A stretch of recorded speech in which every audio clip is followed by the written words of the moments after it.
There's another one you don't want to hear. Frankly, neither do I. 1, 2, 3, set,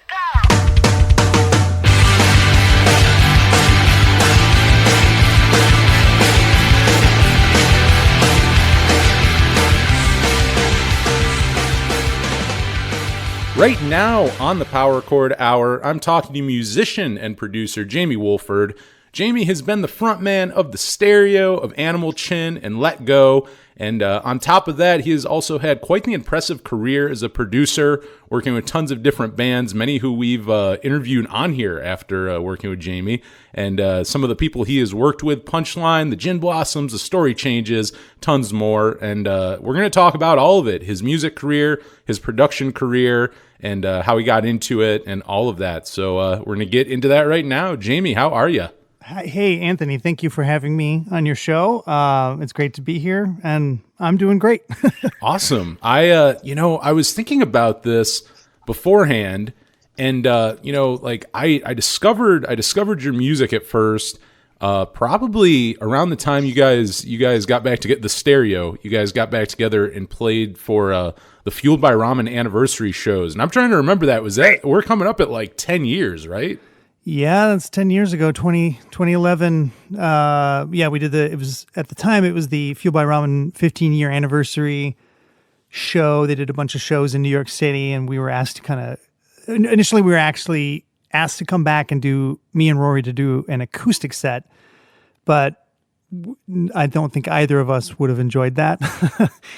So it's, that's not what the band is not like an acoustic band, where it's a rock band, right? So we're like, you know what? We'll do you one better. We'll put together. We'll kind of reform the band, and we'll come and play a full set for you guys. And we've actually sort of maintained this lineup since, which is funny because The Stereo has a somewhat Spinal Tap-esque level of lineup changes. No drummers exploded, at least not yet.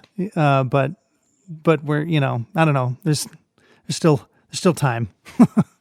And I'm happy you did it that way too, because I feel like, and you're right, like with The Stereo, it would be cool to see you come back in any capacity, but I don't feel like The Stereo is the acoustic band. I can't imagine that's not the way you want to see you guys. You're very rock band. Yeah, there are moments where we kind of show our sensitive side, I suppose, but for the most part, it's like, we grew up listening to sort of 80s guitar rock and punk rock and blending all that stuff together. It wouldn't necessarily, it's not, I'm trying to think of an example artist, but I'll probably just throw someone under the bus that I don't want to. So we're not an acoustic band, we're a rock band. So we just play the rock. And how long had it been in between, that reunion and before that? Like, how long had it been since you guys played together as The Stereo? Well, so we probably played our last show in 2003, maybe like the beginning of 2003. To be honest, I can't quite remember. Yeah, or maybe 2004. I don't know. So somewhere in that kind of early 2000s. And so it had been a while, and I had after The Stereo, I kind of took like a small break and then did another band called Let Go with Chris, the bassist from the Stereo, and our friend Scott, who's now the drummer of the Gin Blossoms. So we had like kind of like a short-lived band there. We did like an album and an EP, and then that didn't necessarily end in any sort of acrimonious way or anything like that. It just sort of stopped. Do you know what I mean? Like, I don't know. I think everybody sort of got involved in other interests, and we slowed down touring. My producing career at the time had kind of taken priority over my life. And so we would do like small shows here and there. And then it just sort of like, I think I just popped my head up one day. I'm like, oh God, it's been like 2 years since we've done anything, and then I guess we're disbanded. I don't know. It wasn't like that. We're still all friends, and we still text each other. And Chris is obviously in The Stereo with me, and Hessel's out with Gin Blossoms all the time, and we talk every once in a while and maintain good contact. So that's all good. But yeah, no, it was a big gap between that the last Stereo show and then the kind of the reunion in 2011, and then we did we've done a series of shows since then in Chicago and, at the 350 Fest, and we did kind of our own offshoot, kind of a secret after party show. And then we did a secret show at the Fest, and then kind of a full blown Fest set down in Gainesville at the 2019 Fest, or is it 2018? I can't remember now. We have this joke that's the slowest tour ever, because we got back together with this lineup, and oddly enough, this lineup has been together over twice as long as the Stereo was initially, and we've played like 6 shows. They're all good shows, just really got to warm up to it and get real slow approach to everything and just really make sure it's right. So, just everyone counts. How do you now, I mean, like you said, like you're doing a lot of production and stuff now, when it comes to doing like live shows, like is your attitude towards them different? Because I would imagine there was a time where like you went out, you toured, you played whether you wanted to or not, whereas now it sounds like touring's kind of more, it's like a fun thing to kind of do every now and then. I would assume your relationship with it has kind of changed. Yeah, precisely. I mean, when we, the Animal Chin, the Stereo, and even Let Go days, when we were those bands at that time, touring was our livelihood, our job. It was the means of income to live, not just because, not just being in a band, which is fun and all that's great, but it was the process in which we put food in our mouth. It was the beginning of that, right? It's how you earn money. And so, yeah, while few and far between were the times where I didn't want to get up on stage and play. I mean, that has happened, but for the most part, anything going wrong, you get up and you're playing with friends and you're enjoying music and you're sharing, the songs that you wrote with hopefully a group of enthusiastic people. I have been on the other side of that, and you just, that's great. Nowadays, we're all sort of married family men, and, we're sort of, now our devotions and our priorities are our children and our wives and our lives. Right. And the band is a really great sort of focal point, for, sort of like a positive outlet. And whenever we get together, it's just tremendous fun. It's like only fun. So any sort of hardship of being in a band has somewhat washed away now, because the only times we do anything as a group is when we want to basically celebrate playing music together and celebrate our friendship and go do something fun. And because we sort of do it at a snail's pace, like in a couple of years, we'll play another show, it tends to bring out a lot of fans, and fans will travel. So when we do get there and when we do play, I feel like it's just a lot more celebratory, than just like, okay, it's Thursday, or okay, it's, Wednesday, and, now we're here, now we're there, and it's a lot more of a, I don't know how to use the word. It's just special. It's less frequent and more special. So for everybody, hopefully it's like that. So yeah, we have a great time. That makes sense too. Like you were saying with like kind of the fanfare around it. 'Cause it's like, you're not doing that thing where you're playing too much where they go, oh, I'll catch them next time. 'Cause you don't really know when next time will be. Right. And we've definitely been in that, we've had strategies in the past where, okay, it's 2002. Okay. This year we're really going to blanket the US, and we're going to basically book the same tour 3 times in a row with like 3 weeks off in between or something, or 9 days off in between, or whatever, some ridiculous thing. And just so that we can come back and really hit all of these, markets. And this is the strategy of like managers and booking agents and stuff like that. We know that we have to play in order to live. So it's like, okay, let's go do it. But yeah, that you can wear people down a bit, especially if you're not changing your setup and adding new songs and doing whatever, playing old favorites, that you hadn't played last time. You gotta be careful with that stuff. But nowadays it's always just like, it's a good time. So. what were like, and you might have to think a second, but like, what were like your vigorous touring years? Like, cause I know you're doing touring in Animal Chin and the Stereo. And like you said, not a ton with Let Go, but you're doing stuff with like Let Go. Like, what would you say was like the period of time in your life you were like touring the most? Like how long were you like, maybe like a 5-year stretch or whatever, you're just like touring nonstop? Yeah. No, I mean, okay, so I got out of, let's see. I mean, so to be specific, to like just directly answer your question, 1997 was the year I played the most shows of my life with Animal Chin. We did, I don't have an exact figure, but I know that we played over 200 shows that year. Yeah, and my whenever I've answered this question, I sort of have an estimate. I call it 220. And so I don't know for a 220. I know that we were gone most of the year, like easily, right? And, we would have weeks or so off here and there or whatever. But like, I mean, there was one tour that was like 19 weeks long that year. We broke up like 4 times a week. You know what I mean? Like, just was, we're kids, right? And we're just running around in this big dumb box on wheels and all the problems that people of like your kind of mid-20s face as far as like drama and getting along with people that have differences of opinions and just like odd habits and whatever, even if you don't have odd habits, your habits, which may not seem odd to you, may seem odd to someone else, right?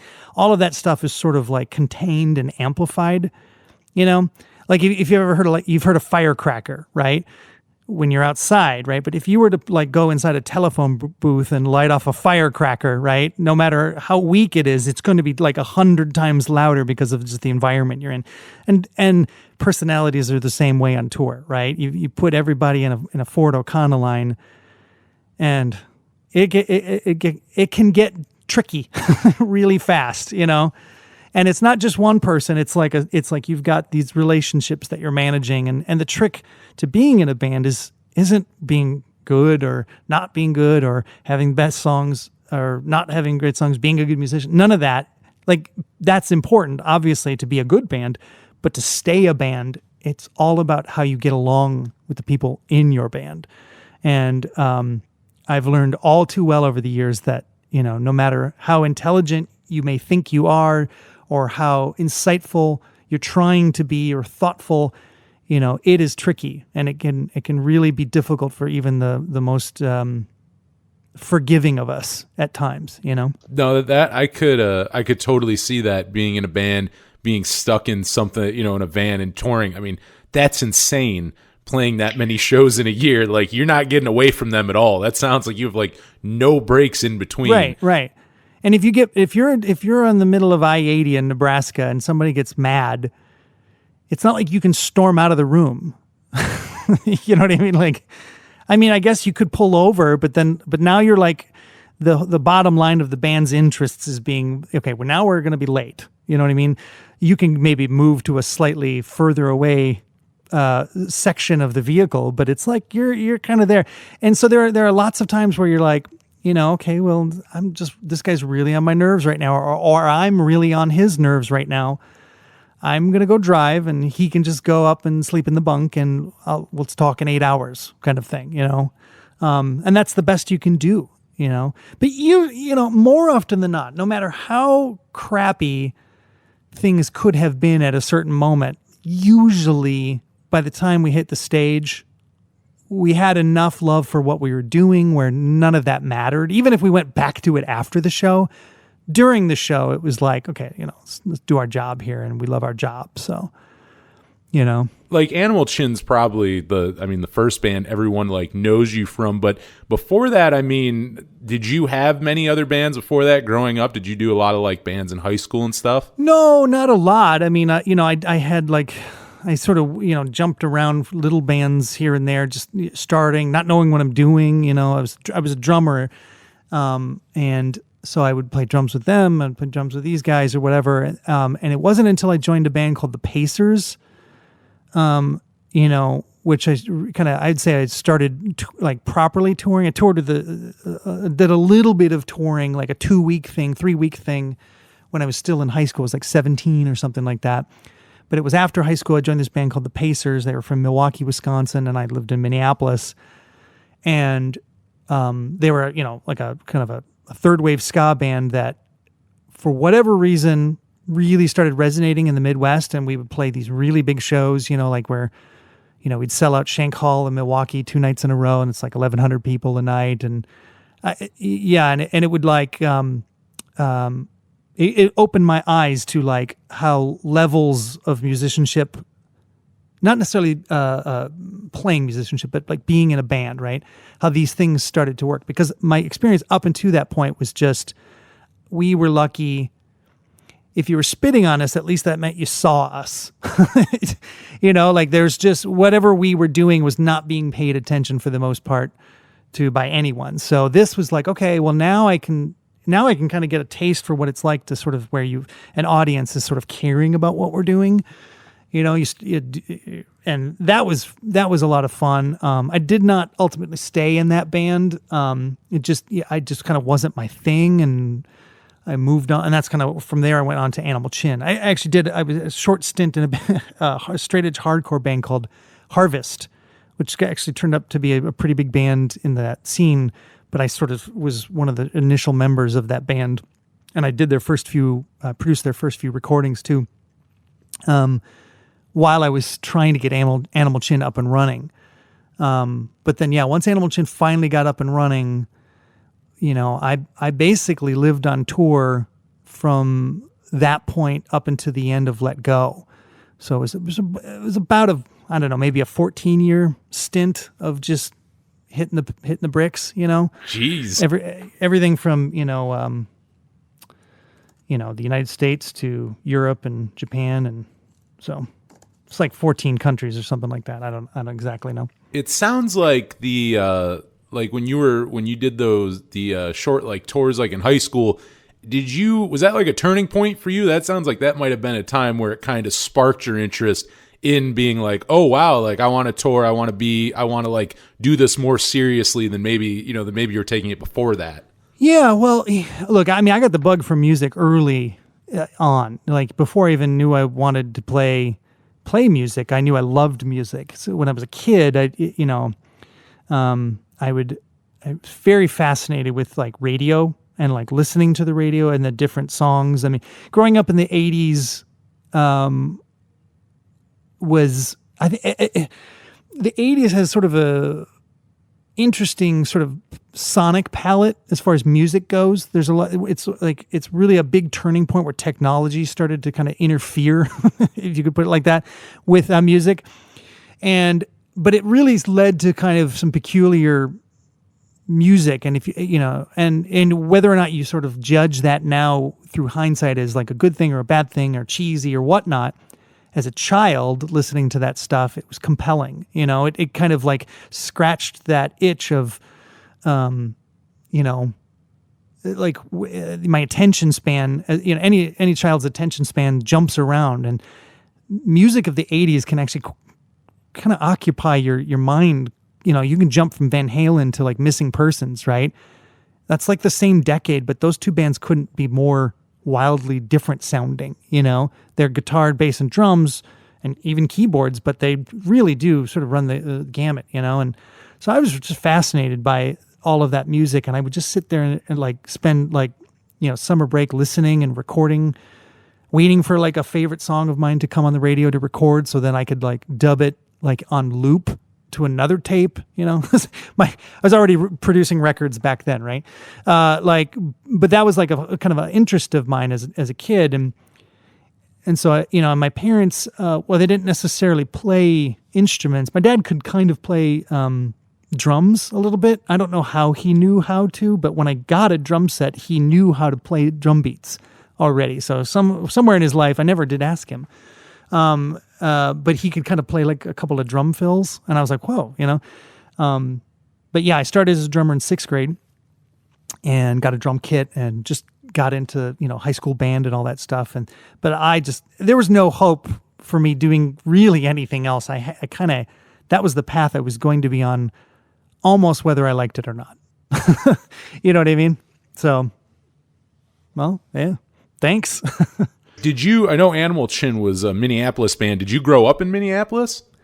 Yeah, like on the outskirts of the Twin Cities. I grew up in a city called Woodbury for like up until about 6th grade, and then from like 6th, 7th grade up, my parents moved a town over to a town called Lake Elmo, which is like one town away. And then when I got to 11th grade, I went to a arts high school across town, and I actually like stayed in the dorms there.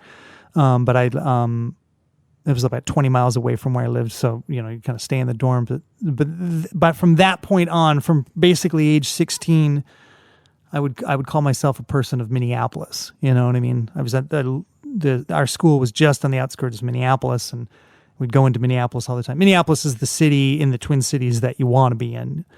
Nothing against St. Paul. St. Paul we joke that St. Paul closes at 8 p.m., and then Minneapolis opens. So You know what? As someone who lived in Minneapolis for a year, I agree. You're not wrong. Yeah. It was actually a good place to go skateboarding because everybody just ditched, and you're like, cool, we have a downtown to ourselves. We can skate here, we can skate there, we can do whatever. The hoodlums running around. What was the music? What was like the local music scene like when you were growing up there? Like were there a lot of like all ages shows or a lot of bands to go see? Yeah, tons of bands. We had great. Minneapolis has always had a sort of like a storied, fantastic, and pretty wildly a lot of variety to its music history. Bob Dylan's the Minnesotan, Prince, Soul Asylum, Motion City Soundtrack. These are all Minneapolis people, and like they're all wildly different. Replacements, Husker Du. All of this stuff is sort of in the DNA. There's kind of like a sort of an earnest rock punk thing, but then there's also like a deep rooted sort of like funk thing in the cities. And so we joke, I don't know if it's a joke or it's a joke, but like Minneapolis thinks it's the New York of the Midwest, but in a lot of ways it kind of is. It has like, it has a heartbeat that's a little bit different than most sort of Midwestern cities. Chicago is its own thing, and I wouldn't compare them. It's totally, it's a lot different, but if you take that out of the mix, I think Minneapolis is probably the bright spot of the Midwest. So I could be biased. So no, I would definitely again, maybe I'm biased from there. I agree with that, and I think there is something very special about the music scene there. Not too long ago, we did a whole 2-hour episode on the radio show here, just playing. Animal Chin was on there, but just 2 hours of all bands from both, which kind of going what you're saying, I don't think anyone wants to claim they're from St. Paul, because when you start looking it up, every band seems to magically be from Minneapolis, which I'm a little I don't know, I'm questioning that. Yeah. You know what I mean? But St. Paul is where you can afford to live. Minneapolis is where you have to rock, I like that. Now that was kind of for going to shows. When Animal Chin started, were there a lot of like kind of like-minded bands? Like, were there bands to play with? Like, were there venues to play and stuff? Like, how was that for you when you started playing shows? Yeah, and no, we had First Avenue and the 7th Street entry it was sort of the crown jewels of venues in the Midwest, I'd say, and certainly in the Twin Cities. So it was always our aspiration to play those places. First Avenue is the big main room, and then if you're not familiar, and the 7th Street entry is the kind of the smaller capacity room. It's a dual venue. They are called different things, but they share the same corner of the street, the same building. And then for some trivia, if you watch the movie Purple Rain, that's all at First Avenue main room. And the scenes that are where he's in the dressing room, that's actually the 7th Street entry. They Hollywooded the venue to make it look like a dressing room. But it's an order of magnitude smaller than the main room. It's like a 270 cap or something like that. And that might even be pushing it. Whereas the main room is like a 2,000 cap room or something like that. So it's like 10 times more people that can fit into the main room. But some of the best shows I've seen were at 7th Street entry, and it was always a huge deal in my life when I got to play in the main room. because like all my heroes got, that I would go see played at Main Room First Avenue. So playing there myself was like, not only was it like an honor, but it was like a kind of like a bucket list thing. Like I did that, and I've since, I don't know, I haven't been there in a long time, but I've played there 7, 9 times. I don't know, something like that, so like in just different, varieties of whatever. So it's been a long time since I've been back, but it's a fantastic place. So sounds good, looks good, fun to play, great staff, great sound, all that thing. So No, that's amazing. I mean, and it is true. Like if people aren't from there, like if you're from the Twin Cities, that's something you do like aim for. That's amazing. You've played it that many times. You don't have a star on there, right? There's not an Animal Chin star. No, I'm not so lucky. Yeah, I don't know if there's any room left. I mean, there's a lot of stars up there. No, there's still a few empty stars. It could still, I'm saying it could still happen. Maybe I just roll in one night late with a ladder and There you go. a can of paint. If they won't do it, you will. Why does that one look like it's dripping? Oh my God. So, I mean, before we move on from Animal Chin, Fueled by Ramen, which, Animal Chin was on, you ended up being on with the Stereos, a relationship you kept for quite a while. How did that start? How did your relationship with Fueled by Ramen get started? So initially Animal Chin had all these songs that we were trying to find a home for. We had released this 6-song cassette of ours, and it was sort of our introduction to, the underground, like, hey, check us out. This is our thing. And we initially were trying to get Mike Park at Asian Man Records to sign us. And I guess he didn't want to. But he did give our cassette or our demos or whatever to Vinny Fiorello from Less Than Jake and John Janik from, Fueled by Ramen, right? And so one day I get a call from this guy named John Janik, and it just leaves a voicemail, and I couldn't quite understand what he is from Fueled by Ramen. And I was like, what? I couldn't understand the voicemail. So I ended up calling him back. The funny part is I didn't actually know what the label was called for probably a month, but I was talking to him and I just either didn't clear up what it was, but he probably told me a few times and I was like, what is it called? And I'd never heard a saying like that or anything. But we are sort of like embarking upon a relationship with a new record label. And I'm like, I don't know what it's called, but John's a nice guy. But yeah, they were interested in the band, and the first thing they wanted to do was take what we had and re-release it on CD, and give it their distribution and their logo and do all that thing. And because up until that point, we just had a tape, we were sort of baby band. And they, took us to the big leagues, but we got the CD. Yeah. But yeah, that was the beginning of that. And from there, I sort of inserted myself, or I was inserted by them to be sort of a graphics person. And it kind of helped launch my sort of second career as a graphic designer, creative director, creative person, computer arts sort of stuff. So I did, I became the sort of in-house graphics guy, anything graphic related, logos, web assets, one sheets, posters, stickers, t-shirts, CD art, everything, anything that needed that guy, I was that guy. And so I kind of like, there's a little bit of my fingerprint on Fueled by Ramen, maybe even today. I don't know if they still use the logo I worked on like these days, like if a new Fueled by Ramen logo or record came out, if it has my logo treatment on there, but it might, I know it's still somewhat used, but I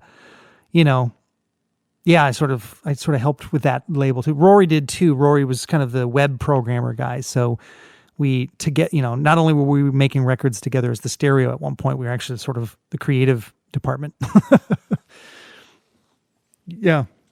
We sort of, I don't know, we've done a few interviews about this stuff where we've talked to people who are like, you guys are sort of like this weird influential pair for this label that became an influential label, So it's a sort of a weird short way of trying to say I invented emo. You didn't, but I didn't, but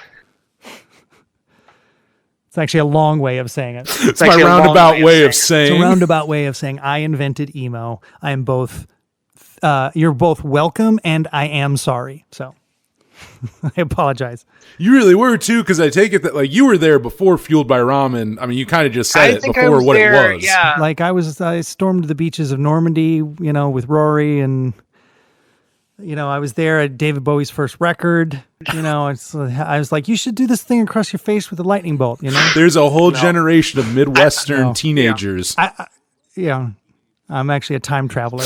Oh my God, that is amazing, and that is really blowing my mind too, because I did not know about you or Rory's like that whole behind the scenes part of it. Yeah, it was kind of our again, I kind of go back to what I was talking about earlier. Being in a band was like sort of your means for taking care of yourself at that point, and the financials of that time, where gas was like 92 cents a gallon. A band could make you live to see the next sunrise. You know what I mean?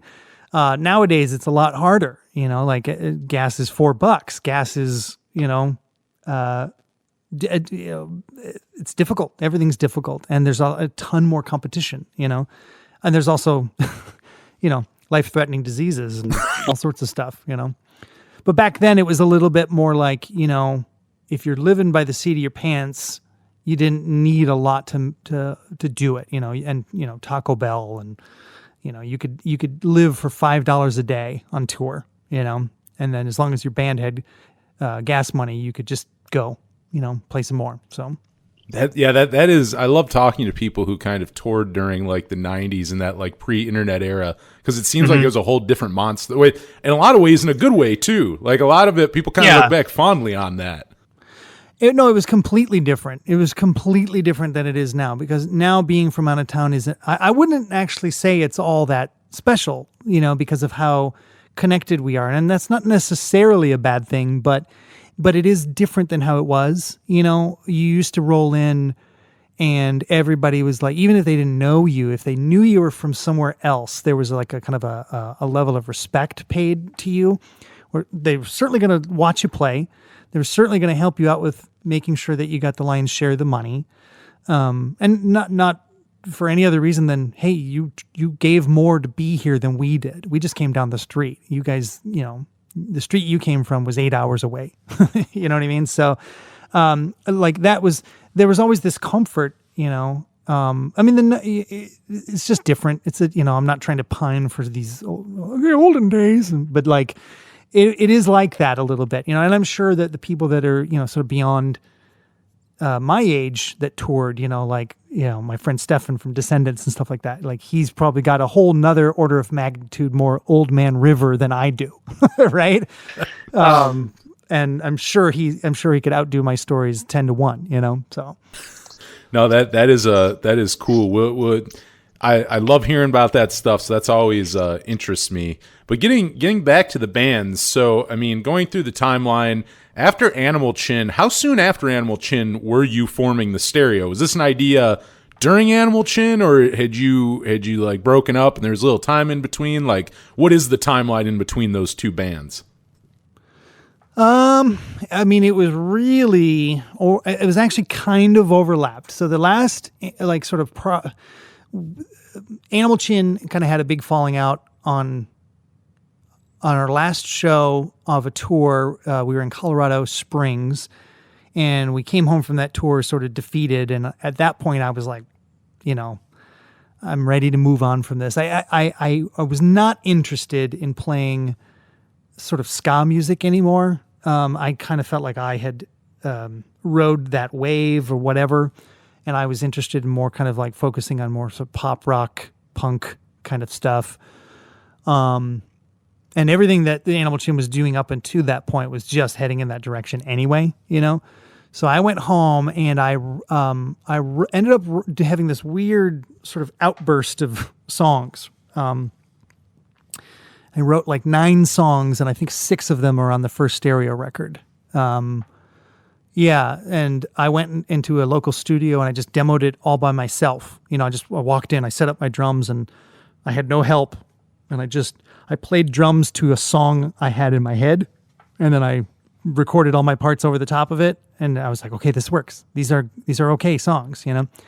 I gave that to John at Fueled by Ramen, who knew that Animal Chin was done. And he was like, oh, you know, Rory's got some songs and Impossibles had broke up and you guys should do this together. So that got us talking, right?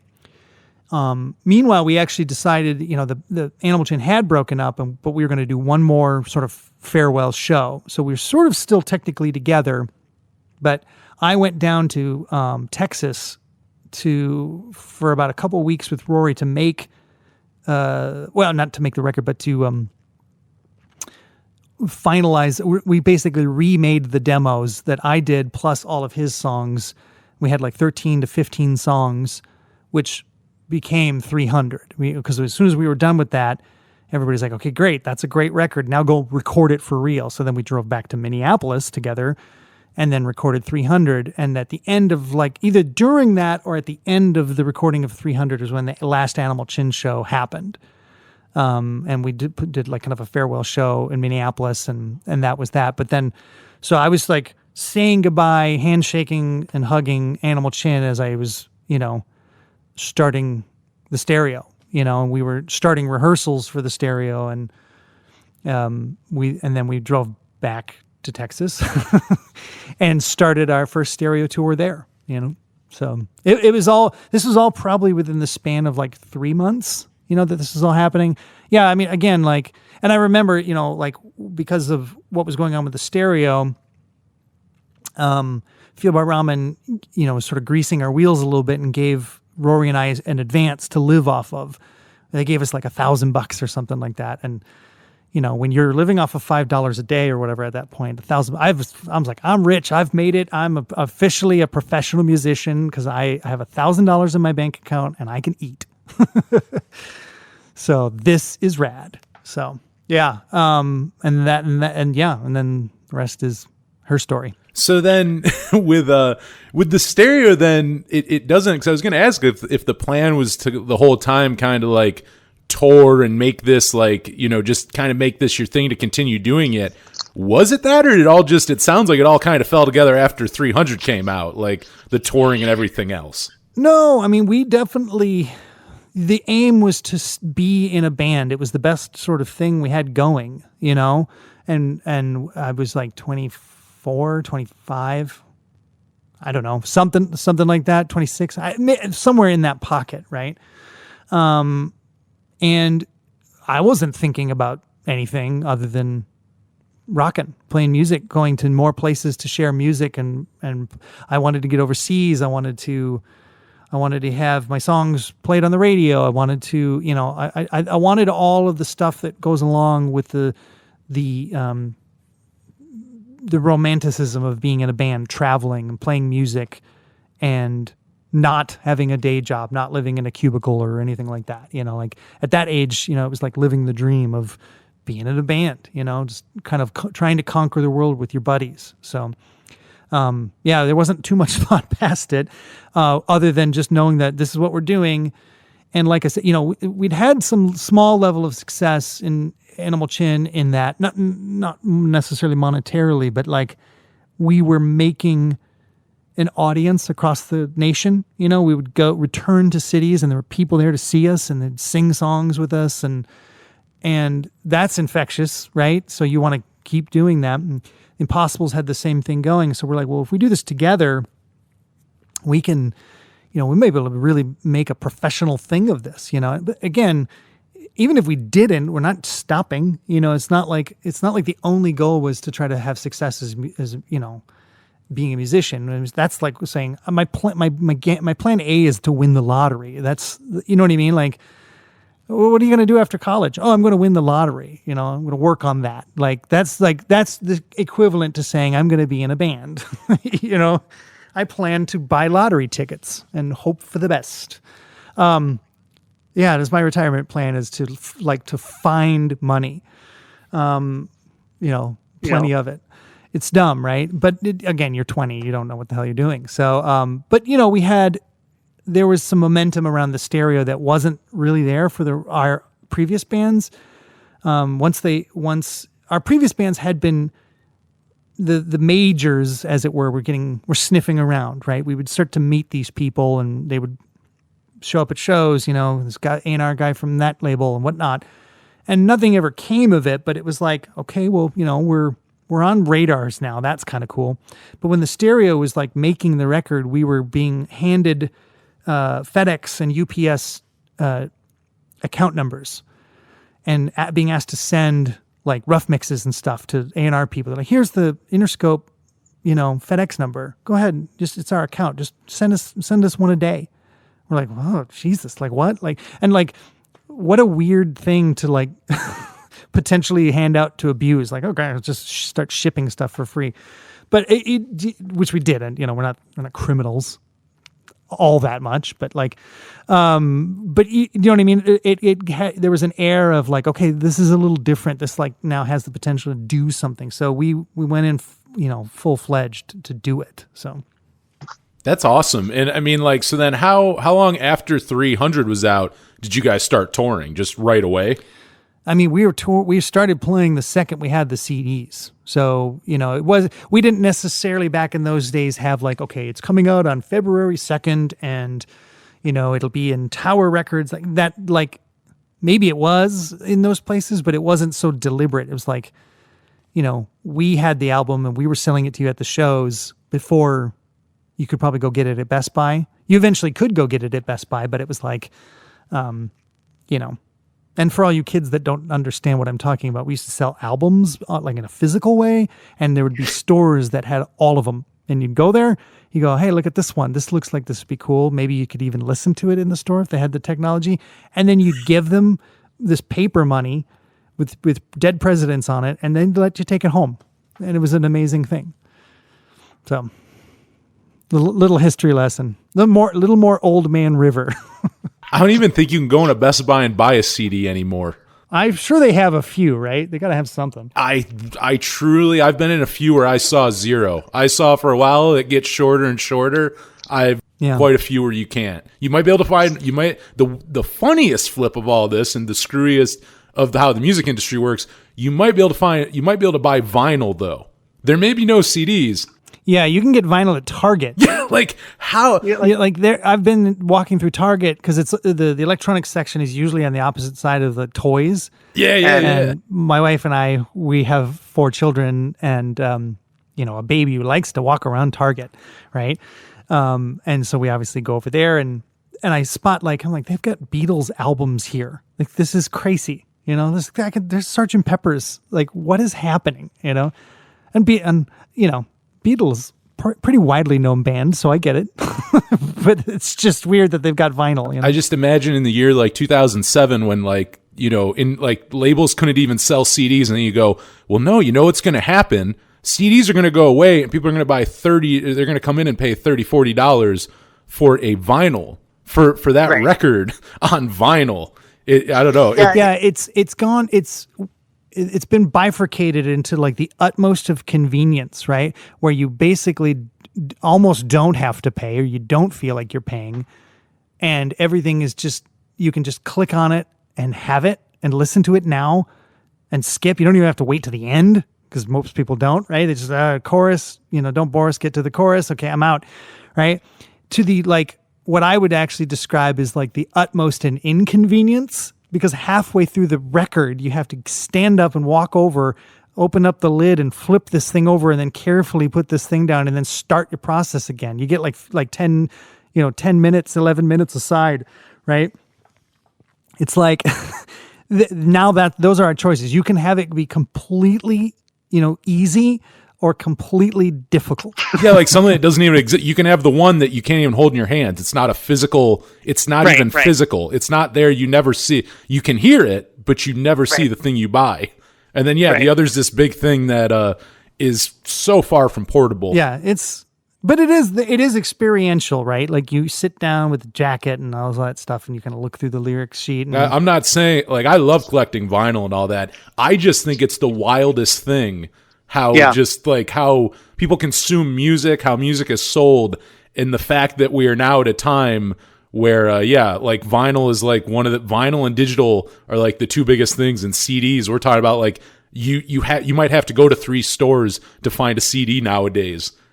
It's Right. insane. I mean, it's wild, and it's one of those things where, you know, humans are funny like that. We will do things all the time that sort of work against our own interests, you know.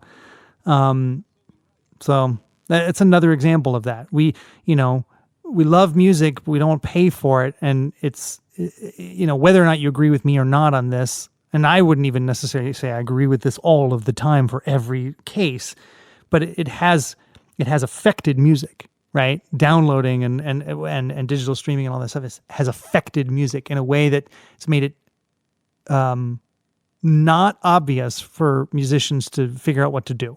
Right, whether or not it's right or it's wrong or whatever, that argument is completely fine. But it's not. No one knows what to do anymore, and everybody who says they do, they're not right. they are. I don't necessarily know if they're lying, but I haven't seen anybody kind of come up with a plan of how to like be a band right now and have it make any like you know, there's certain things, right? You have to get an audience, right? That's what every band needs to do, right? But like the rest of it's just like, you know, anybody who has advice is sort of just making it up as they go. And good luck to them, because maybe somebody will stumble upon the right way to do things, and we'll kind of have a little bit of a flourishing industry again. But it's affected everybody, even me. You know, like bands don't come in and record albums; they come in, they record EPs, or they just mix an album with me. You know, so everybody feels the sort of the drop out of that stuff, and it's been going on for a long time. Whatever, we're gonna be fine. No, people aren't gonna stop making music. Like, it's not. Anybody who's real at this, I would say, does it because they're going to do it anyway. They have to. You have to be, if it's in your blood, you have to. You can't not. You know, it's just like being like, you know, I think I'm done breathing. You know, like, I think I've breathed enough. You know, like, it's part of you. It has to happen. Hopefully your body is telling you to do it regardless of whether or not you think it's a bad idea. That's a great point. I think you're right. I mean, I'd say most people, whether or not they found success in it, probably started music because they loved it, and you know, will probably continue long after people care or not. You know, that seems like just something that you know, probably comes from you organically anyway. And yeah. I mean, for me, it's going to happen regardless of whether or not I share it with anybody or anybody that I try to share it with actually listens. I'm making the music regardless, right? I pick up my guitar on a near daily basis and play something, right? And that's going to happen no matter what, you know? The trick to making it sort of part of your livelihood is being A, decent enough where people might like to hear what you're doing, and then B, sharing it in such a way where they feel compelled to reward you for it. So that's interesting. It's interesting when you like tear it down like that. You like start dissecting it, because there's a lot of like parts to it all, you know? Yeah. And everybody is an expert. I probably sound like I'm trying to be an expert. I'm not an expert. I'm not, you know what I mean? Like I have some ideas, but I don't necessarily know if they're the right ones, you know, but you sound more like, hey, this is how I've kind of navigated this. I'm not saying it's the right way. There not really is a right way. This is how I've done it. You sound actually level-headed. You're right. I do. I do sound level-headed. Wow. Yeah, God, I'm awesome. I mean, you invented emo. You're level-headed. I was there at the inception of David Bowie. Oh, that's right. I forgot about the lightning bolt on his face. I'm pretty sure you ghost wrote for the Beatles, too. Just a few songs. Something Yesterday, Let It Be. Yeah. You ever heard of Hey Jude? That one? Yeah. That little B-side? Yeah. I've got some bummer, Octopus's Garden, you know, whatever. It wasn't my best. But What are you going to do? Yeah, you know, it can't all be hits. So Now going back, I mean, speaking of, you know, you've written in the stereo, I think, especially some great, I think one of my favorite things, we were kind of talking about earlier with, you know, kind of doing the reunion shows or the Fueled by Ramen shows, if you did acoustic, you know, very loud, big, loud rock band. You always had really good guitar tone. Like, I mean, what was your rig like in the stereo? Did it stay pretty consistent the entire way through? Did you basically kind of play the same thing, you know, for the entire existence of the band? I guess so. I mean, yes and no, because like, when we go overseas, you're kind of at the mercy of whatever they have, to a degree. And, and then, we'd carry a little bit of backup equipment around, and the backup equipment was just basically if something went wrong. Right. So but for the most part, I play, like throughout the stereo, I played a Gibson Les Paul through a Marshall, like a JCM 800, and a Marshall cab, like sort of like it's rock and roll time type of sound. I mean, I don't know how specific you want to get into some of my gear stuff or my approach. Okay. I think the people who like this stuff get into this, and the people who don't hit fast forward. I love hearing this stuff. I like if and I don't know if this is what anybody wants to know, but like if you were trying to sort of pinpoint what it is that I do or what I aim for, like, when I'm creating a guitar sound or whatever, there's kind of like, I would say it's like a specific combination of two individuals. I'm proud to say is my friend now, Mr. Stephen Edgerton from Descendants. His guitar playing matched with a guy named John Kimbrough, who's the guitar player for a band called Walt Mink from Minneapolis. Those two guys, to me, like if you were sort of figure out a way to alien mash them together in their guitar playing, that's how I see my guitar playing. Like I don't necessarily try to rip either of them off, although I probably have in certain respects. But there are certain things that both of those guys do that just I go, that is the way you're supposed to do it. That's the way you play that chord. I want to play my chords that way. You know what I mean? And I borrow from both to kind of create myself. I do some things where like I will play an E major or a G major or a D major or an A major, basically major chords, in a certain way, where I will omit certain voicings, certain strings, creating kind of like a unique voicing of my own, which I think makes the amp sound cooler, a little better. Like, well, actually, like when I play an E major, I don't want to like talk over your audience here, but if you're a guitar player, okay, so the form of an E major chord, right, versus the form of an E minor chord is one difference, right? There's like, you just take your first finger off the G string, right? And now you've got a minor chord. Put it back on, you've got E major. I do a form of, when I play E major, I actually don't press down on the G string. I mute it with my first finger. I just touch it. So and I remove that string from my chord. So when you play the E major, like you kind of wind up and you hit E major, when I do it, I'm just muting that with my first finger, removing that string. Oddly enough, it actually removes the one note from the chord, which tells you whether or not it's a major or minor chord form. But it sounds so damn good, and it sounds like John Kimbrough to me. And so whenever I play an E major, I kind of do that. And some people will have commented on my E major. I'm like, wow, I guess this is like a proper thing. But I sort of took that thinking and I apply it to other chords too. I've figured out a way to play my chords where I'll refine a voicing where the distortion of the amp tends to like the square waving that happens more with my version of the chord than the other sort of traditional way. Like if you were to hear me play on an acoustic, you'd be like, oh, that's kind of an interesting, you're adding the 3 on B thing for your G major. No, that's not normally how you play a G major, but I do it that way. And so like there's little nuggets like that make me sound like me, I think. And I kind of feel like that comes from John Kimbrough. And then the other parts, like I try to add the precision of Stephen Edgerton into the things that I do, because I think he is a machine-like guitar player. His precision is like out of this world. And it's just like listening to him play, I'm just like, it's inhuman how he's so like perfect, you know? He is so good. I mean, and to be the only guitarist too in the Descendants, I mean, he's so, he's doing everything in there. Like all that guitar you're hearing, that's all him playing. There's no real, Yeah. That's him. I mean, and I've inadvertently talked to him at length about what he's doing, and he'll say that it comes from Greg Ginn from Black Flag, and I can hear all of that, but he's still got his own thing. I mean, I could go on forever about him and how much his guitar playing is. He's a legend, though. I don't. This is another one. I'm like, I love Descendants. I love hearing this. How did you? Yeah. It sounds like so you've gotten to know him. Like how did you kind of get to know him? So I met him at Warped Tour in like '98, briefly. I don't even know if he remembers this, but I spoke to him for about an hour. I'm sure he doesn't.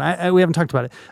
But then he ended up actually mixing a record I recorded for a band, this band called Minutes Too Far. I did their record, and then he ended up mixing it. And he called me. He was like, "Hey, this is a great recording, and how did you do this?" And just kind of was picking my brain about some stuff. And we ended up sort of like just talking for a long time, and we've maintained a friendship like that since. Like kind of like every week or so he'll be like, "Hey, this is my thing I'm working on, check this song out," whatever. And like, so I hear these little demos, and he'll ask me studio questions, and I'll ask him things, and like, so we're just buddies like that, but he's a good friend, and we're sort of like gear nerds together. So it's not every day that you get to kind of like, I grew up listening to his records and being like, oh, and then interestingly, through just the wildness of being involved in music and having some small amount of success doing it, I was able to meet one of the people I looked up to, and then it turned out to be a great guy and now a friend. So that is amazing. That is really cool, and also a great if you're gonna be influenced by someone, that's a good guitarist to be influenced by. Very good pick. Right.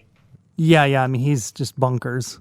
I wanna get in. I mean, we've talked about a lot of your like bands, and like I want to talk about a production a little. I gotta say, I mean, it seems like you are fitting for a producer. Just the fact, like what we were just talking about, like the voicing of a chord and like changing things up and augmenting things, like even speaking like that. That seems like something you see a lot in like producers. Someone who's a lot more like focused and gets those things. Like when did your interest for producing start? Like when did you start getting that like, oh, I want to work behind the scenes and start doing things? Probably in high school. I mean, I started making recordings for bands then. My band, we went and recorded, our, at the time, my high school band went and did like a 4-track recording with like some guy that lived over, on the other side of town or whatever. And I remember having this absolutely fascinating sort of realization, right, about music. Because when you're playing music in a group, right, if you don't have a recording of it, right, the only way you hear the music is by performing it together, right? And I'm sitting at the drums, or you're sitting at your guitar, or whatever it is you're doing, right? And the actual the activity of creating the music, the playing of it, I don't know what the percentage would be, but just to make the math simple for me, let's say it takes half of your brain, right? So half of your brain is devoted to performing the task of playing the chords, drumming the part, singing the notes, whatever, right? And then the other half, if you're lucky and you have it, is now can be set forth to sort of listening to what's happening and enjoying it, right? Then so now you record this moment, right, in a studio with a person. And then you can stop playing and you can hear what you did. Now you've got 100% of your faculties in which you can listen back to the thing that you just did. That first moment that I was able to do that, where like I heard music that we played coming out of speakers, right? Which now put me at the same level as my favorite bands that also got played through speakers. Because up until that point, like if I wanted to hear me drumming, I had to sit down and drum, right? If I wanted to hear our band song, we had to play it. Like it wasn't like on some recording, right? So like the actual act of recording was this window into what it is that you do. And that moment was super duper compelling to me. And I just remember being like, oh, this is so cool. And then you can go, okay, now let's try it again. I heard something I didn't like, or that we could do better. And it's just fun, right? It's like it's going on a roller coaster, and let's go again. That was fun, right?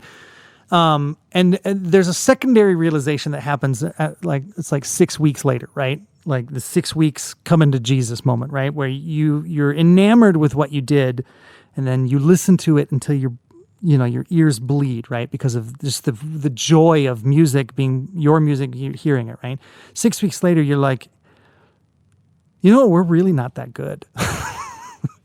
Right? But, you get over it, right? And then you're like, boy, we're really not that great at musicians. This is a bad song. We're a bad band, right? And mind you, this doesn't happen anymore, right? Because we have computers, right? But then you didn't, right? It was a 4-track. It was just like they played back what you did. There might have been some level matching you could do, but you couldn't necessarily, there was no pitch correction. There was no like sort of beat detective drum editing where everything's perfect. Like we weren't even using a metronome. We were just playing the way we did it in our practice space, right? But that was a really big moment too. And I got into going, okay, well, so that means how did Van Halen do it? How does Rick Springfield do it? How do the Beatles do it? How does Black Sabbath do it? Okay, I guess they're just good. Right. So, okay. So now we have to get good. So now it becomes like an endeavor of trying to make what comes out of the speakers sound like our heroes do. And that's an attempt of trying to just be a better musician. Right. But then also like, well, okay, now I played that great. Why does it sound so bad? Well, I don't know how to record that, right? Or the guy that we talked to worked with doesn't know how to record it. So the whole process of it just fascinated me, and I liked being in that environment of making music and then playing it back. It's still to this day, if I record an idea and I listen back to it, it's a magic trick. And I even to myself, I particularly like working with younger musicians because that effect is so much more pronounced. Like they can go through that moment that I had, and I can kind of live vicariously through it. It's really fun to like when you have like kind of like a young band in the room, and you get like some big ass drum sound, like the snare drum sounds huge or something like that, and then they come into the room after they've been whapping on it for a minute, and then they listen back and you kick up the room mics and it sounds like $1 million, and they're like, that's me, you know what I mean? Like that's infectious too. It's like, you want to repeat that all the time. So it's no like surprise that somebody like me with my sensibilities would want to stay in that sort of locale, So that was a really long-winded answer. I apologize. It's fun. That's why. Well, no, but I love because the way you just described it, it like you still sound like you have that because the fact that you even remember why. There's a lot of people who I feel like kind of lose like track of why they loved this in the first place or what made them want to do it, and right. You sound like you still have it documented on why you love this. Like you can still right away go, nope, this is why I did it. This is why I love it. Like you seem very sure about it. And I totally get what you're saying too about young bands, because you'll see that probably a lot more, in them than someone who's been like, this is my 30th album, and there's no magic anymore. I definitely have an old timer vibe at times, Old Man River, whatever you want to call it, like, but at the same time, like. That doesn't help me. What I stand to gain comes directly though from like the kid in me, right?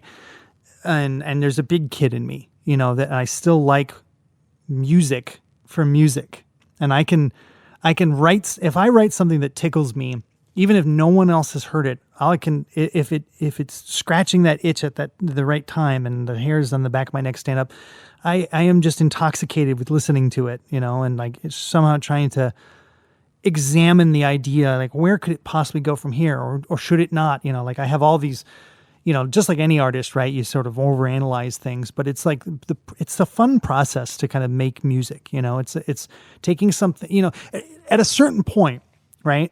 This world that you and I live in, right? There was a song called Yesterday, right? That happened at one point, and then it was there forever. But the day before yesterday, well, interesting pun, sorry. The there was no yesterday. Okay, whoa. You know what I mean? Like one day Paul McCartney came up with that stuff, and then it was.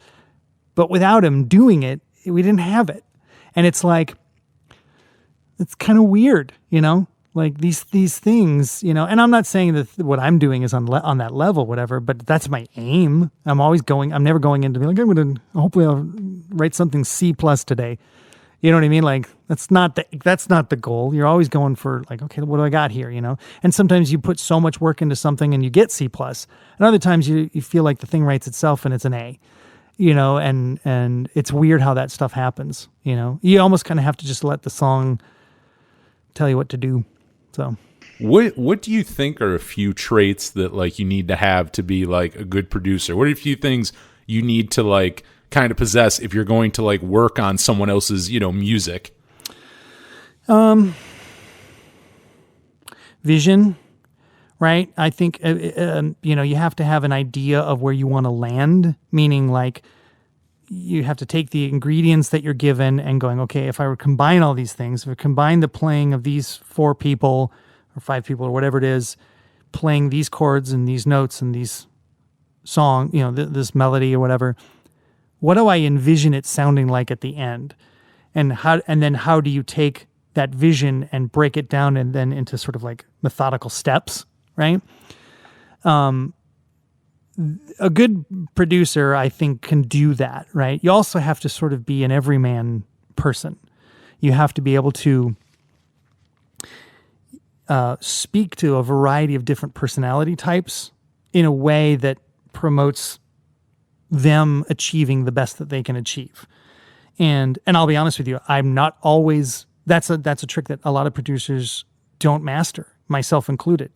There are just certain times like you get a personality and you don't know how to complement it, and in that case, in some respects, I will actually not try to complement it and then just be more of a technician, and then let that, if I can't add to something, I probably won't try to. If I don't have a footing, I'm not just going to give an idea because I'm the idea guy or something like that, It's more important for me then to almost be a sort of documentarian in certain respects. But more often than not, I work best when I have a group of people that are sort of like open-minded. They're interested in the process of making a record. And, everybody knows that if you go to make a record, you're going to need a microphone, right? And you're going to need something to record that microphone, right? But I also think that if you go into it and go, well, we need to utilize a microphone and all these things, but we also need to use a guy to make it all work, a producer, an engineer, right? It's not just like, if you're a band, this is my advice to young bands. If you're a band and you want to make a recording and you maybe you even have some recording experience, if you walk into the room with anybody it is that you're working with and treat the people like what they're about and what they're going to say and what they have to offer before you actually know what they're about and what they do have to offer, you're going to make a bad record. You're going to make a bad recording.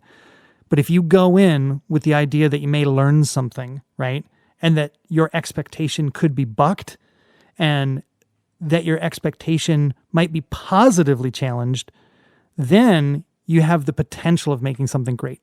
But if you don't do that, I think you're setting yourself up for like almost instant failure, because, and I'll give you an example. Like I have had this happen a million times, right?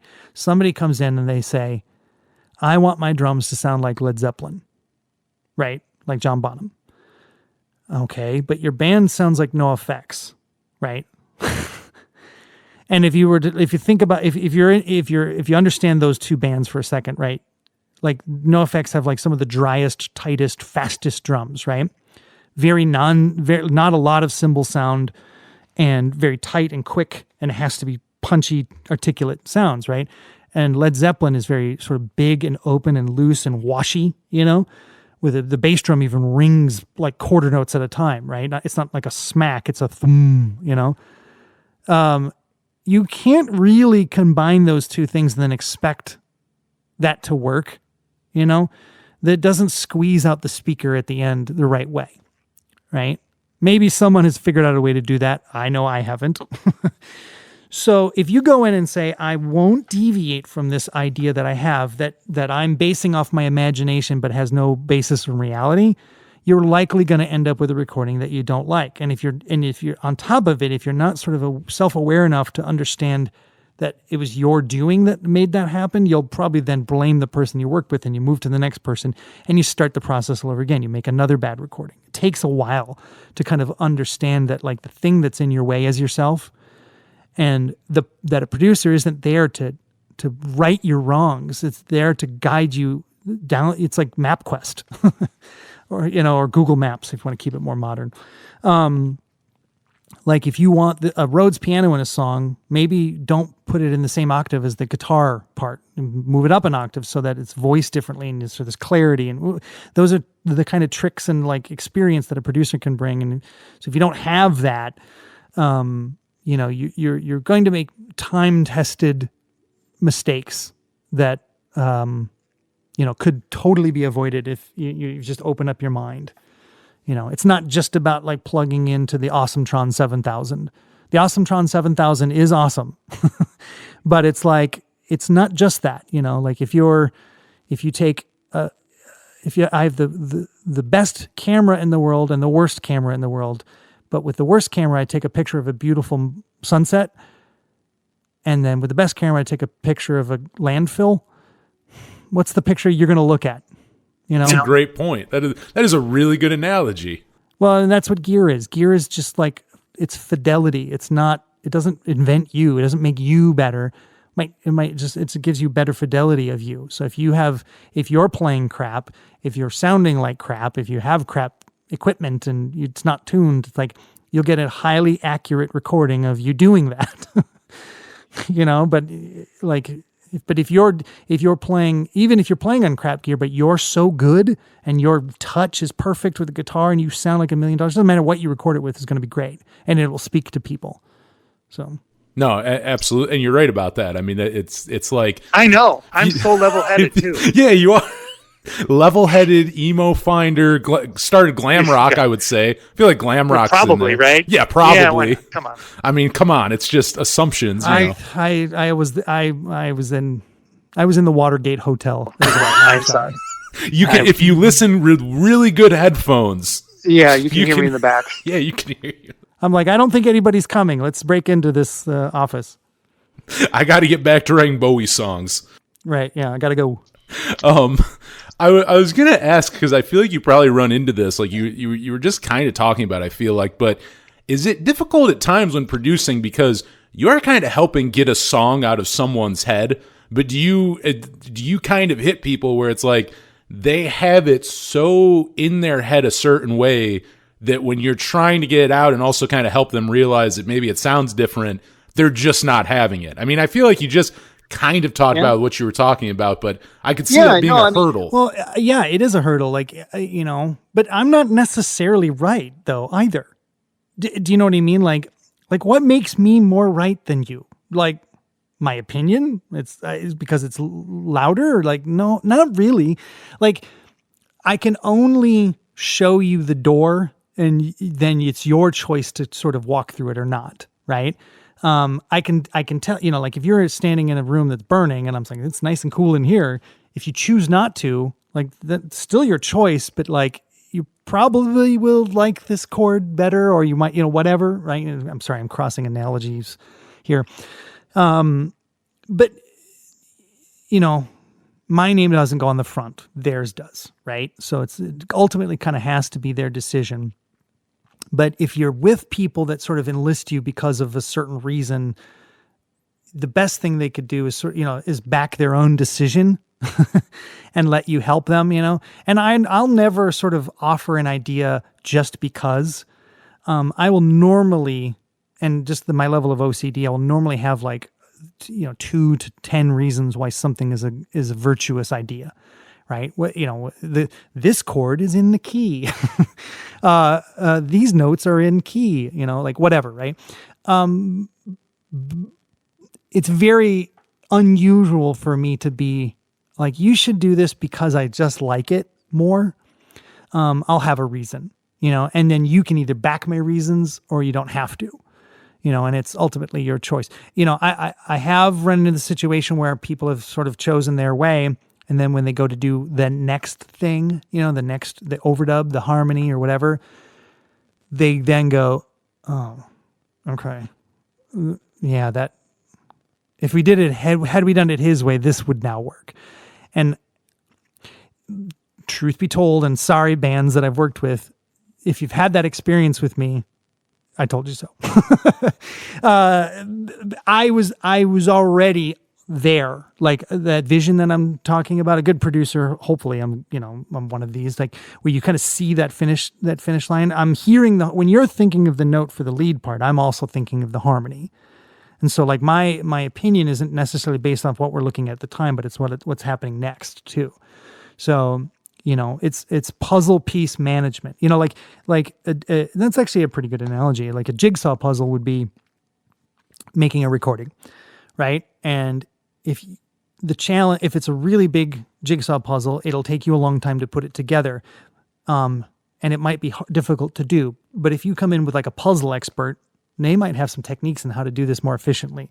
Now, granted, a jigsaw puzzle is a game designed to challenge your, whatever, right? But making a record is an artistic expression. You don't necessarily, in all cases, want to just be frustrated the whole time trying to make something you enjoy. That's not necessarily an emotion you want to be exercising when you're trying to, elicit the emotions of love or loss or whatever it is in other people. You know what I mean? Like, just like, maybe, but not always, So it's nice to have that kind of experience guiding hand to say, okay, well, next you might want to try these two ideas, whatever. But more often than not, before we're even in the studio, like a lot of that stuff has been worked out, and some bands require more hand-holding than the others, and the ones that don't require hand-holding, I don't do it. I let them make, if I've made like 3 records with a band, like the 4th record, if we get there, like what do you think? You know what I mean? I wait for them to ask me, you know what I mean? Because they know how to make a record now. They've experienced, especially if they've done it with me 3 times, unless they've completely not paid attention. Then you'll find out on the 4th record if they're paying attention or not. Did you do like as far as with all your bands? I mean, were you doing a lot of self-production? Did you guys work with producers? Or were you always, because I didn't realize you've been doing this for so long. Like, did you always kind of have a hand in production on during all your band's recordings? Yeah. No, totally. For by and large, the only times I've ever really worked with anybody else on my own stuff was with Jay Robbins with the stereo. He mixed 300 and he sort of produced and engineered the bulk of our EP that came after. Mixed that as well. And then we had Jason Livermore mix the last 2 stereo records. Nice. Yeah. And then, but primarily, primarily I was the sort of the captain of the recording ship, as it were. And that in some ways that's a good thing. In some ways it's a bad thing. Like I would have liked to have had more time, sort of tutelage from someone, that I sort of like respected their stuff. And, I the things that I did sort of glean from those 2 guys, I use today, you know what I mean? Like I'm doing started a new album mix yesterday, and there's a certain routing thing I do that I still attribute to Jay Robbins that I was like, what? You're doing what? Oh my God. And I still use it. I think like probably 4 or 5 years ago, I wrote to him. I was like, "Hey, I just want you to know, I still do this all the time. Like, anytime I crack open a mix, like I'm sort of reminded of you. So thank you." So I, like it would be nice to have more of that. And there have been times I'm like, maybe I should just go hire some super fancy dude to produce one song for me, just so I could sit there and just steal the moves. Potentially, maybe. So, but funny enough, that's sort of happened to me. I've recorded bands and then there's a hanger on with the band who's fancying himself an engineer, and then, next record, looks like that guy's doing the record. And I'm like, Cool. Should have known he's taking notes the whole time. Yeah, I didn't realize I had to charge an asshole tax. You know what I mean? But I keeping it clean. I have a few more, just a few more questions here. I mean, I've loved talking about everything. I mean, your production, your bands, and everything. As far as music goes for bands, Animal Chin, Let Go, The Stereo. I mean, have we heard most of the music you recorded, or is there any stuff that has never really seen the light of day? Talking more, I'm sure you have demos. We're talking more like, I guess, like finished songs that like never got released. Well, would you like a new stereo record? I would love a new stereo record. Okay. Oh, is there a whole?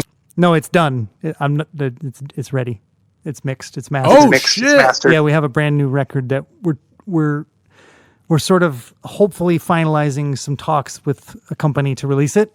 But yep, it's done. We have 13 songs, 14 song album done, ready to roll, all new songs. Me, Rory, Sam, and Chris. So Holy shit! Was not expecting that. yeah, I save the big reveal. Yeah, that really. Oh, do you have any other songs? Oh, maybe. Let me think here. Oh, yeah, we have a whole record. Actually, like a whole album. Yeah. Well, and in actuality, we actually wrote 3. We have like a demo list that was like close to 32, 35 songs. The remaining the latter 5 or whatever were probably sort of like in half stages of songs or whatever. But for most of the 30 songs were like fully realized songs. And then we're like, okay, let's pick one record out of this. So we came up with one really good record, and then we went and recorded it. And we just finished it sort of the end of last year. And then we've been then the pandemic happened, so we're sort of like going, great. Yeah, no time like the present to just like, sit on something you worked on for a long time. So, but yeah, no, it's we're sort of waiting to unleash it, as it were. So that is really cool, and that does suck that you were. I was about to ask if you were like working on it before COVID, and yeah, to all of a sudden now after so long go to release it. That really sucks. That kind of put a damper on it, but that's exciting. So yes, stereo well, let's hope fans. so. I think people will be excited. Well, you'll have to have us back on your show. And we also did this. So while I was working on the record the whole time, Rory was actually working on a 5-part podcast about our band. So Rory, for those who aren't super familiar with the band, Rory and I started the Stereo. We're now in the band together again, but then shortly after the first record, we kicked him out, right? And there's all this like stuff and turmoil and sort of unknown lore about what happened to the Stereo in that meantime and its impact on other bands and et cetera. And Rory went ahead and just made this, it's like, really intense, high quality production podcast of the story of our band. And so he's like, sort of like taking I'm learning about the band I'm now in again by doing this, right? And he talks to everybody in the band. He talks to, Patrick Stump from Fall Out Boy, to Chris Caraba from Dashboard Confessional, Chad from Newfound Glory, Ryan from I Don't Know How, But They Found Me, and, Jeff Rosenstock, Andrew Dost from Fun, it's a pretty sort of, Vinny from Less Than Jake, it's a pretty sort of like, action-packed podcast.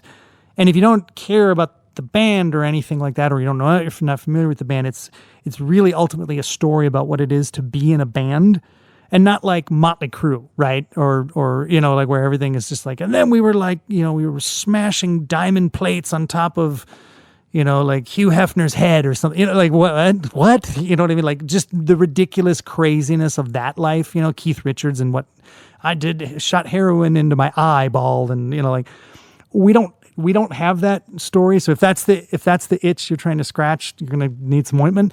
But like for our story, it's kind of more of an everyman's tale of like trying to make a band work and trying to go for it, and like not getting there, and how it went wrong, and maybe why it went wrong, and like uncovering the drama behind being in all of that stuff as it was happening. And I kind of feel like we have an interesting story. If you're interested about being in a band. What's it like to be in a band and not be crazy?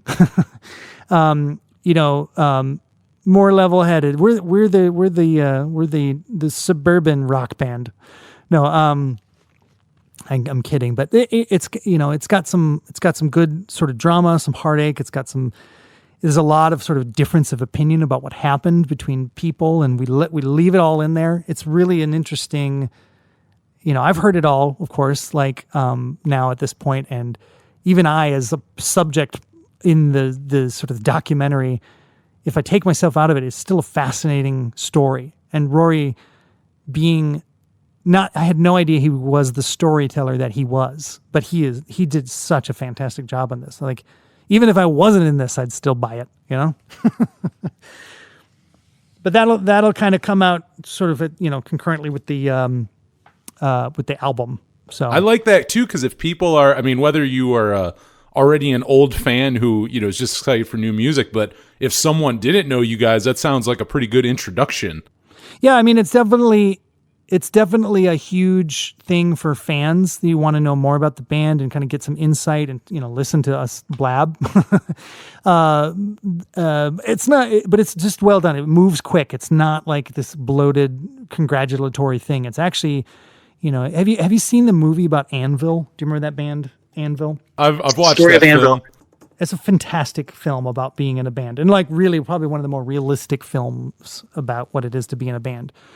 And it kind of has that vibe.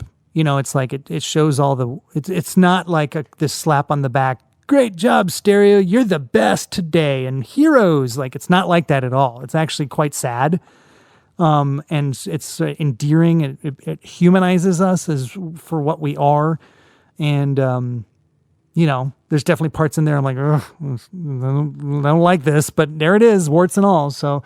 It's like kind of, when you see a car crash, nobody wants the people to be in a car crash, but when you see one, you kind of can't look away. It's got a little bit of that. We're sort of a car crash. Oh man, I'm excited. I'm excited for this, and you're right too. I think if you're not even you don't even really have to know the music. That just sounds interesting. Including if you're like, yeah, there's parts I'm kind of iffy about. That sounds very candid and open. It doesn't sound like you guys left much out. No. And we tried to get, everybody to have their say, and so even if it was like something that I don't agree with or Rory didn't agree with, whatever. And everybody goes under the bus a little, and this is a heavy bus. Help me out here. Get this off. Naturally.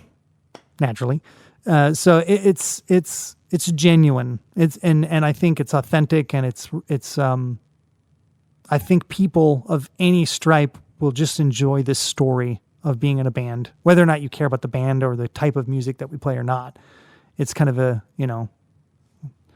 stories from the road mixed with, personal lives of young guys who think they know it all.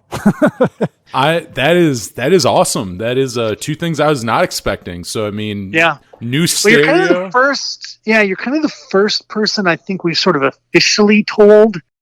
We've joked that this is the worst kept secret ever, but it's all done. There's a couple of like T's to cross and I's to dot on certain things or whatever, artwork, this and whatnot, but everything's just kind of sitting there ready to go. And we're just sort of waiting for, so the right partners to get it all to work right. So, and we've been talking, and I think we're there.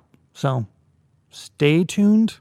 Yeah. It's funny too, because I got to tell you, when writing questions for this, I was going to be that guy. I'm like, everybody asks them, ever going to get new? I know I asked unreleased music, but like, Stereo ever going to get back together, do another album? And I'm like, nah, I'm not going to ask that. They'll never. Why would they do that? They might play shows, but there you go. You blew my mind, and I'm sure you blew a lot of people's listening's minds. Well, yeah, but level-headedly, of course, right? Yeah, level-headedly, you did it. You mildly Carefully. blew their mind. I gave you the most vanilla, J.C. Penney explosion I could. So, well, Jamie, that is awesome. This has been really fun. I could talk to you forever about this stuff, and we're definitely having you back on when the new record comes out. But yeah, thanks. As we're closing up here, you want to tell people where to find you online, if they're a band, if they want to get a hold of you to record, like, all that Yeah. stuff. Where can people find you? You can find me at jamiewoolford.com, JamieWoolford.com to, that's kind of my gateway to recording, stuff. So if you want to have me record or mix or something like that, you can contact me through that.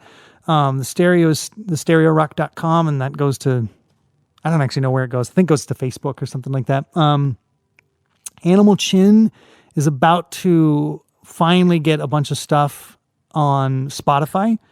I think July 30th, maybe, actually, just a couple weeks away here is when it's actually coming out. So finally some more Animal Chin stuff coming out. And then, I think that's everything. And then the stay tuned for the stereo record and the podcast.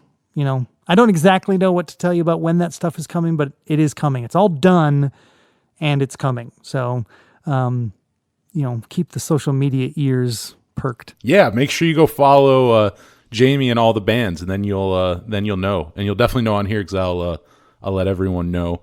But we're gonna play right now. If you're listening to the podcast, we'll play a few songs. Radio show will probably play a little more, but we're gonna kick it off right now. I mean, I gotta say, and the man's right here who wrote it, but one of my favorite album openers, and I'm pretty sure I played this on our first radio show 5 years ago. Pretty sure it was on the very first playlist. We're going to open it up right now with the stereo with Devotion right here on the Power Chord Hour. Right here on the Power Chord Hour podcast, a big old block of Jamie Woolford for you.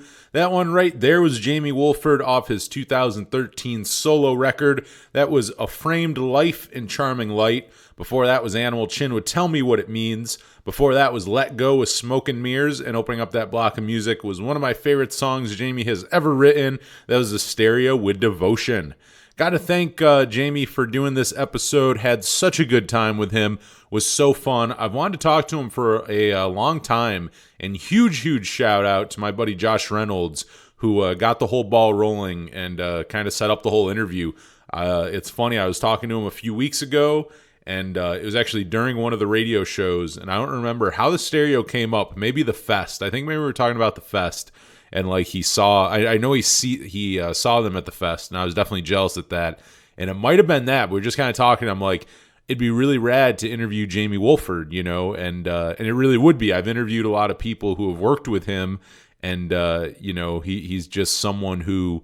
It's kind of like with Mike Hollins with our guest last week here from TDR Records. It's like I've interviewed a bunch of people who he's released their music, or they know him in some capacity or friends with him, and but just never talked to him. And kind of the same thing with Jamie. It's like for 5 years now, I've talked to people who have worked with Jamie but never talked to Jamie himself. So that was really rad. Josh, huge shout out to him. I mean, without even really asking, just like going out and being like, hey, this would be really rad, and getting us hooked up. So that was really, really rad of them. And big shout out to both Jamie and Josh. And that was fun because Jamie, I love too his enthusiasm for music. Like what I loved about that was like I love talking to music producers, and including ones like that where like he doesn't sound like he's ever lost that that thing that made him originally love music and like recording his own music and stuff. Because sometimes you'll talk to people who are like more into the just music side and not the recording and stuff like that, and I don't feel like it, and maybe it did at one point, but when you talk to them later on, they don't talk in that same enthusiasm that Jamie had. A lot of people don't, where it's like it's like, well, I just kind of picked up recording later on or started doing it out of necessity, where like Jamie's like, no, it's just like it's this amazing thing you discover. And like the fact that he has that, he can still document that and can still talk about it so vividly. I gotta assume that he still has some of that magic in him. And, I really do. I love talking to music producers as well as, musicians and stuff too. But music producers, I feel like, because you can just kind of nerd out about music in a different way, where again, like sometimes you'll talk to musicians, some will like want to geek out on their like, on like their gear, or like, just, it could be music theory. It could be just like specific things like within music. Sometimes they're like, dude, like, I don't fucking know. Like, I don't know theory, or I don't know this or that. And, they don't really want to talk about it. And then you get others who like will really like talk about, I mean, I guess it kind of sounds cheesy, but I guess the process, if you will, of like writing and recording a record and writing and recording songs and stuff. And I love people like Jamie who have done both sides. And I think that's a great. I asked Jamie like what he thought good traits you find in it, or like what a good producer has trait wise. And I will say, I think a good trait that a good producer has is that they have been, in a band, I mean, preferably bands, not just one, but like being in that capacity, because you got to know how to talk to musicians, and you also have to realize like like that you're handling essentially their babies, their songs, and you have to kind of put yourself in their shoes and their mindset. And, I think it's a huge important thing. So, I mean, for him to have, a couple of really great bands under his belt and, really does have a really impressive production career, very cool. So great guy to talk to. I enjoyed that. I hope you enjoyed listening to it. But that is going to be it. Make sure you follow Jamie. I mean, I am so excited that the other thing too, I mean, new stereo music. I was really... like, I was not expecting that. Like, I was going to ask, like, do you see yourself, do you see you guys, like, playing shows again, like, something like that? And for, like, a second, I did want to ask, like, do you think we'd ever get, like, new music or something? But I'm like, that's not... I'm like, I'm sure he gets asked that all the time. And, like, to be honest, too, I was like, it's going to be a no. The other thing is, like, I felt like in my head, I kind of answered my own question. I'm like, no, there's no way. But I am really, really excited for that. So I really will too when that comes out, as well as the podcast, which I'm really excited to listen to. We will definitely have Jamie back on, and Rory. I would love to have Rory on. Another really important member of the stereo, and also I love the Impossibles too. So I would love to talk to Rory as well.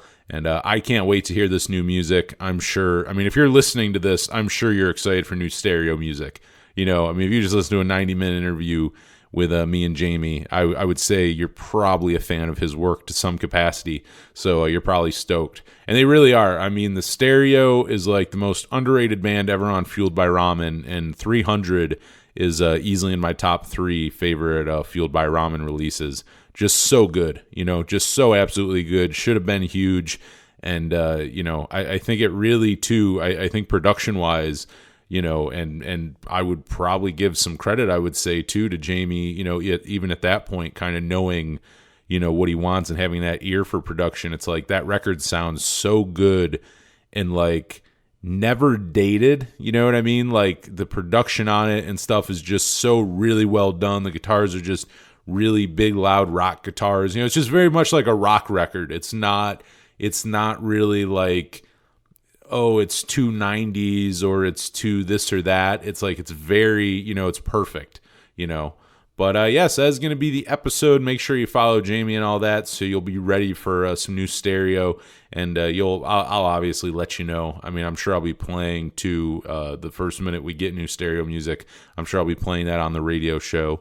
But follow Jamie, follow the stereo, and all that. And you can go check out his website, jamiewoolford.com. That's probably the best place to start, because then you can kind of find everything from there. But if you want to follow us at Power Chord Hour on Twitter, Instagram, and Facebook, and find us, where else? Where else can you find us? I always blank. I do this every week, tell you where to find us and all that good stuff, and then I blank. But those 3 places.